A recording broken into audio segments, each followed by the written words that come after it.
I'm Clara Nightwell, and I'm here with Rowan Hartsteele. Tonight, we're opening a story surrounded by symbols, misunderstandings, and centuries of myth. We're talking about the Freemasons, not as legend, not as conspiracy, but as history. A journey that begins with stone and labor and slowly transforms into ideas, power, and symbolism. So before the secrecy, before the rumors, who were they really? By definition, the Freemasons began as organized guilds of skilled stoneworkers in medieval Europe. They were builders of cathedrals, bridges, and cities. Men whose knowledge of geometry, structure, and design was rare and highly valued. Their lodges were places of work, training, and mutual protection. The so-called secrets were not mystical, they were professional. Methods, techniques, and symbols used to recognize skill and trust in a world without formal certification. And somehow, that practical brotherhood would become something much larger. Over time, those lodges would outlive the stone they were built to raise and transform into one of the most influential cultural movements of the modern world. Rowan, before Freemasonry became symbolic, political, or philosophical, what did the life of a medieval Mason actually look like? To understand the origins of Freemasonry, we have to forget mystery for a moment and imagine dust, stone, and cold mornings. Medieval Masons were not thinkers in libraries. They were builders on enormous construction sites that lasted decades, sometimes centuries. Cathedrals were not projects of one lifetime. A man could begin building a church knowing he would never see it finished. These Masons formed guilds because their knowledge was rare and extremely valuable. Geometry, load distribution, and architectural balance were not written in manuals. They were transmitted orally through apprenticeship, observation, and experience. A mistake could mean collapse and death. Because they traveled from city to city following work, Masons needed a way to identify who was truly trained. Lodges emerged as places of education, rest, and mutual protection. Signs and words were used not for secrecy, but for recognition.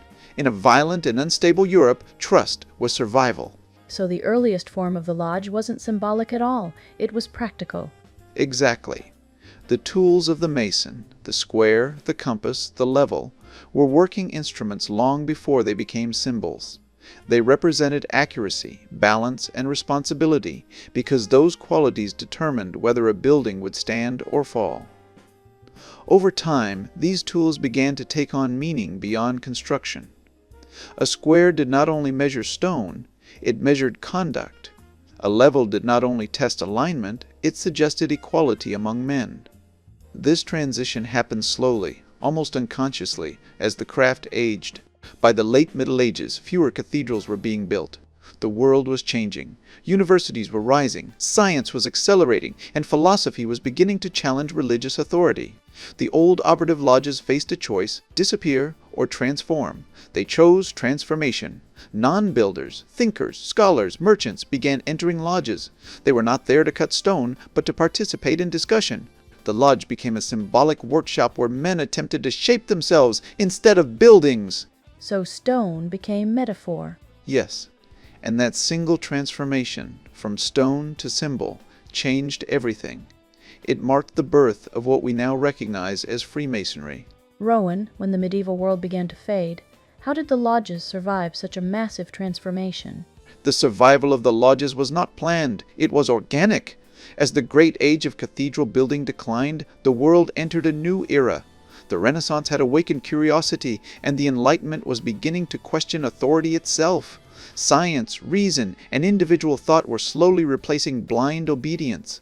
In this shifting landscape, the lodge remained one of the few private spaces where men from different backgrounds could meet as equals. Outside, society was rigid, nobles above commoners, clergy above all. Inside the lodge, rank dissolved. What mattered was character, intellect, and the willingness to seek knowledge. This was revolutionary. Long before modern democracies existed, lodges practiced a form of symbolic equality.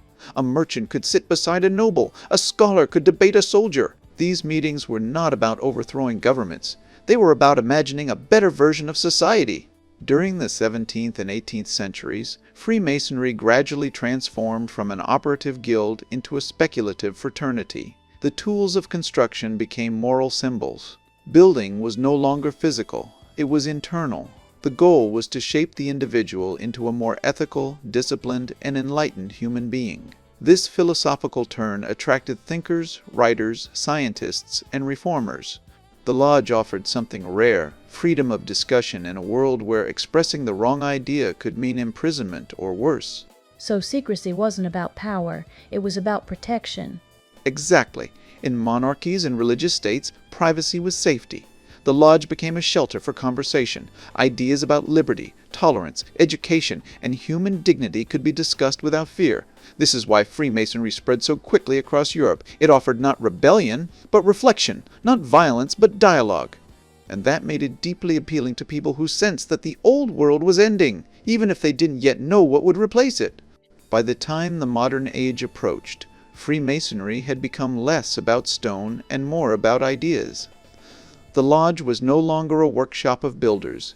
It was a laboratory of modern thought. Rowan, at some point, these ideas begin to move beyond the lodge. How did Freemasonry start influencing the wider world?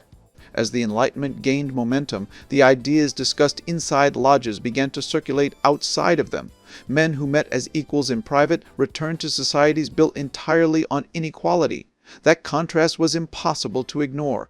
Freemasonry did not operate as a command structure. There was no central authority issuing orders. Instead, its influence spread through networks of shared values. Members carried ideas of tolerance, secular governance, education, and civic responsibility into politics, universities, salons, and newspapers. What made this powerful was subtlety. Freemasonry did not demand revolution. It normalized the idea that authority could be questioned. In the 18th century, this intellectual atmosphere helped shape the environment that produced the American and French revolutions. Many figures involved in these movements were members of lodges, not because the lodges planned uprisings, but because they trained people to think in terms of liberty, rights, and shared civic identity. Concepts such as constitutions, separation of powers, and citizenship resonated strongly with Masonic ideals of balance, structure, and moral order. So their influence wasn't hidden control, it was cultural preparation.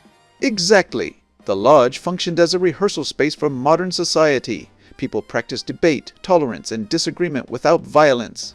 This mattered deeply in a world accustomed to absolute power. As the 19th century unfolded, Freemasonry became associated with liberal movements, constitutional monarchies, and early republics. In Europe and Latin America alike, lodges offered a framework for organizing thought when formal political participation was still restricted. This is how Freemasonry entered history, not as a secret hand ruling nations, but as an invisible current shaping how nations imagined themselves. Rowan, as we enter the 19th century, Freemasonry seems to leave the realm of ideas and become visible. How did symbols and architecture enter the story? The 19th century marked a turning point. The Enlightenment had planted ideas, revolutions had reshaped nations, and now societies needed new symbols to represent who they were becoming.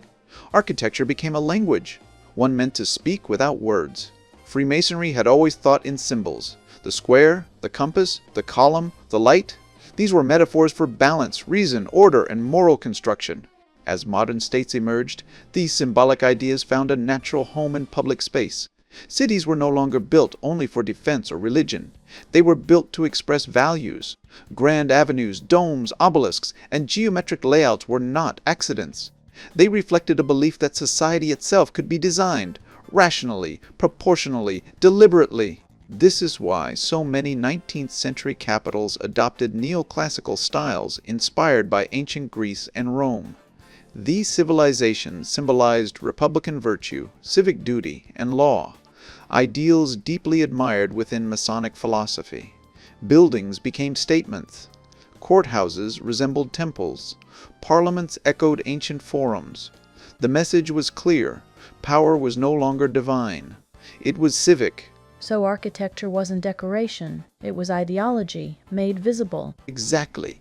In this period, symbolism migrated from private lodges into the open world, not because Freemasonry controlled governments, but because many architects, planners, and leaders shared the same symbolic vocabulary. The result was a visual culture where geometry, symmetry, and light were associated with progress. Cities became textbooks written in stone, teaching citizens what order, authority, and belonging were supposed to look like. In the 19th century, Freemasonry did not hide in shadows. It appeared in daylight. not as secret rule, but as symbolic influence. Rowan, many people point to cities like Washington or Paris and see hidden messages everywhere. How much of that is myth and how much is history? This is where reality and imagination begin to overlap. In the 19th century, new capitals and redesigned cities were opportunities to express ideals visually. Washington, D.C., for example, was planned using geometry, axes, and open spaces meant to symbolize clarity, balance, and Republican order. Many of the people involved admired Masonic symbolism, not because they were hiding control mechanisms, but because that symbolic language represented Enlightenment values. Light meant knowledge. Alignment meant reason. Space meant openness. These were aspirations, not codes. Obelisks, columns, and domes appear frequently in 19th century cities because they were inherited from ancient cultures that symbolize continuity, memory, and civic permanence. When modern states used them, they were claiming lineage, not secrecy. Paris, especially after its great redesigns, became a city of perspective and light. Long avenues created visibility. Monuments anchored memory. Urban planning became a form of storytelling. So the symbols were meant to be seen, not hidden. Exactly. Conspiracy imagines secrecy everywhere, but the truth is often the opposite. These symbols were public statements of belief. They expressed hope that society could be rational, ordered, and just. Over time, as fewer people understood symbolic language, meaning faded, and mystery replaced understanding. What was once educational became enigmatic. What was once idealistic became suspicious. The tragedy is not that symbols were hidden, but that their original meaning was forgotten. Rowan, at some point, admiration turns into fear. When does Freemasonry begin to be seen as something dangerous? The shift begins when societies experience instability. Whenever the world enters periods of uncertainty, people search for invisible forces to explain visible chaos. In the 19th century, revolutions, industrialization, and the collapse of old hierarchies created anxiety on a massive scale. Freemasonry, with its rituals, closed meetings, and symbolic language, became an easy target. It represented something unfamiliar in a world already losing its certainties. Religious institutions, particularly those built on absolute authority, viewed Freemasonry with suspicion. The lodge promoted freedom of conscience, tolerance, and dialogue, ideas that directly challenged rigid dogma. As a result, condemnation followed. Bans were issued. Accusations spread. What had once been a philosophical fraternity slowly transformed in the public imagination into a secret threat. So fear wasn't born from what they did, but from what people imagined. Exactly. When knowledge becomes exclusive, even temporarily, it invites myth. Symbols that once taught morality were reinterpreted as codes. Silence became secrecy. Privacy became conspiracy. The 19th century press amplified this fear. Sensational stories sold better than nuance. Fiction blurred with fact, and the idea of the secret societies was born, not in the lodge, but in the public imagination. From that moment on, Freemasonry would live two lives, one inside history and another inside myth. Rowan, once fear takes root, stories tend to grow on their own. How did Freemasonry become such a powerful myth in popular culture? When fear meets imagination, myth becomes inevitable. By the late 19th century, Freemasonry had already lost much of its political relevance, yet its symbolic appearance remained. And that contradiction fascinated the public. People began to fill the gaps with stories. What happens behind closed doors? Why the rituals? Why the symbols? In an age obsessed with progress but haunted by uncertainty, secrecy became irresistible material for fiction. Novelists, pamphleteers, and later filmmakers transformed Freemasonry into narrative fuel. It became a convenient metaphor for hidden power, ancient wisdom, or forbidden knowledge, even when those portrayals had little connection to reality. The lodge ceased to be a historical institution and became a stage upon which society projected its anxieties. So the myth survived even as the real influence faded.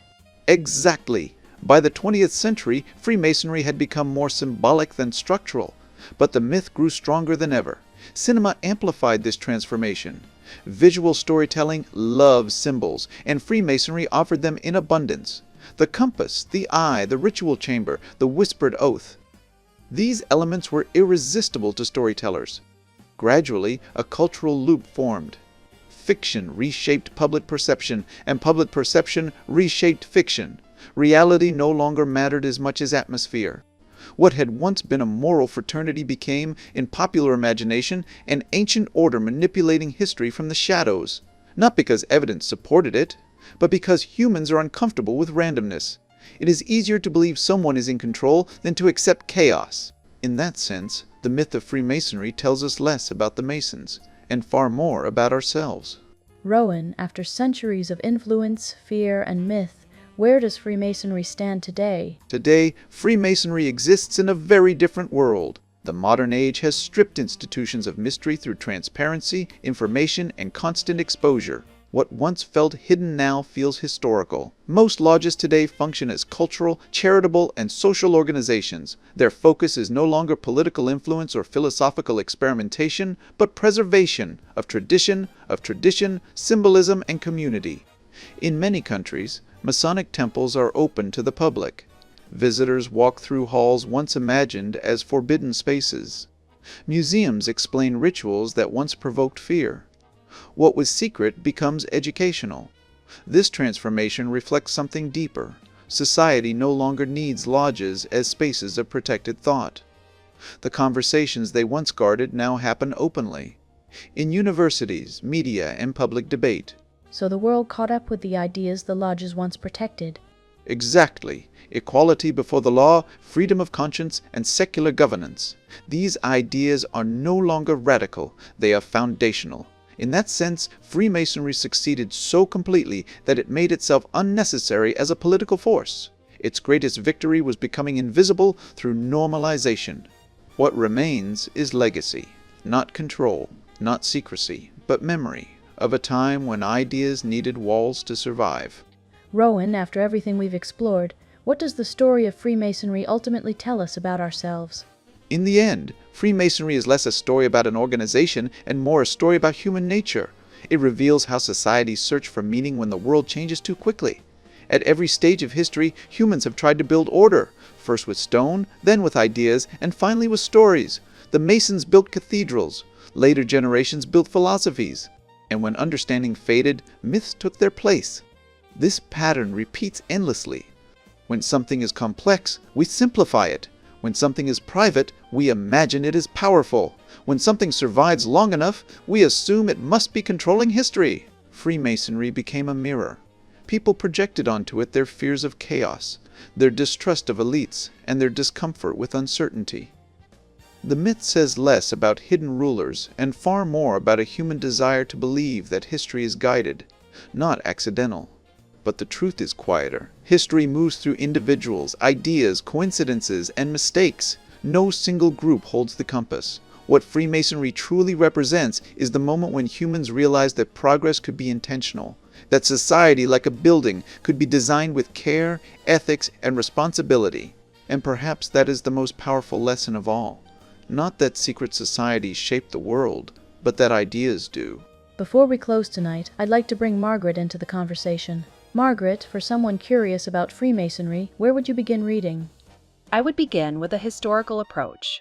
A book like F. Freemasons, A History of the World's Most Powerful Secret Societies, by Jasper Ridley offers a clear, grounded narrative. It helps readers understand what the organization actually was, without exaggeration or fear. So it's more about documents than mystery. Exactly. It gives context. And once you understand the facts, the myths lose much of their power. And if someone wants to understand its influence on the modern world, then I would recommend The Craft: How the Freemasons Made the Modern World by John Dickey. It explores how Masonic ideals intersected with Enlightenment thinking, revolutions, and the shaping of modern states, without claiming hidden control. That sounds like the bridge between ideas and history. Very much so. It helps readers see Freemasonry as part of a cultural moment rather than a shadow behind events. And what about the critical perspective? Apparently that's important too. For that, The Freemasons, The History, Nature, and Traditions of the Crafts by Martin Short is useful. It examines why mistrust emerged and how criticism formed. Understanding skepticism helps prevent blind admiration or blind fear. So 3 perspectives: history, influence, and criticism, to understand the whole picture. Exactly. Reading across perspectives is the best way to approach a subject surrounded by legend. Thank you, Margaret. That was incredibly clarifying. always a pleasure, Clara. All right, let's return to Rowan. Rowan, before we close, how would you summarize everything we explored tonight? Tonight we followed a long transformation. We began with stoneworkers building cathedrals, moved through ideas shaped in private rooms, watched symbols enter cities and myths grow in the public imagination, and finally arrived at the present, where curiosity remains, even as power fades. The story of Freemasonry reminds us that history is not only written by institutions, but by ideas that survive them. What once needed secrecy to exist now lives openly, in values, laws, and conversations. And perhaps that is the quiet conclusion of tonight's journey. When ideas succeed, they no longer need to hide. Thank you, Rowan. And thank you to everyone listening. If you enjoyed this conversation, please like the video, leave a comment, and subscribe to the channel. And if this story stayed with you, keep listening. There's more waiting for you here.